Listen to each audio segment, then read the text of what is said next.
Welcome back to my channel. Let's explore. So in today's video we are going to change the FZ25 brake pads. This is the brake pad I got from Nissan,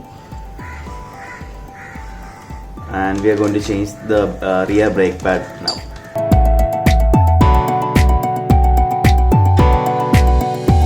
First we have to remove these two old brake pads. As you can see, it's all worn out. So to loosen these two, we have to remove the bolts that holds it together. One is here and the other one is on the other side. So after removing these two bolts, the brake pads on the inside comes out. You can just pull it out. So I have inserted the removing kit and now I'm going to remove it. It's a little tight. You should be careful not to damage the disc brake.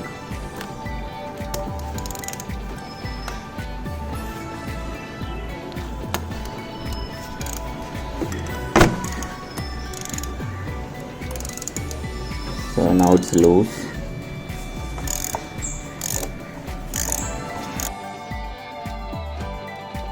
This is the screw that holds the two brake pads together.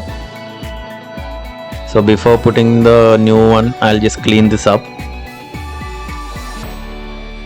And just do the same thing with the other screw as well.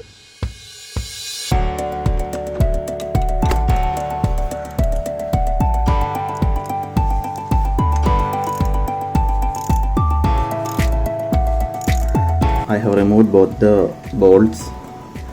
Now after removing them, just pull these two brake pads from inside.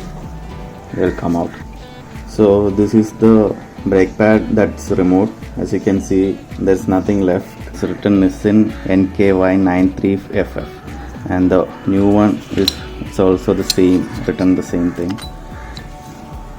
Nissan NKY93FF. So you can make sure that it's an original piece like this. There are also duplicate ones which comes with this Nissan tag, which costs half of this original one. So let's put these inside. My cat has also come to see. So there's a piston here, so you need to push it inside to insert the new brake pads. Use a screwdriver to push it inside. Make sure that you do not damage the disc plate or the brake pad. Apply some pressure so that it goes inside. So the new brake pads are inserted. As you can see, the difference between the old one and the new one. Please like this video and subscribe to my channel. Let's keep exploring.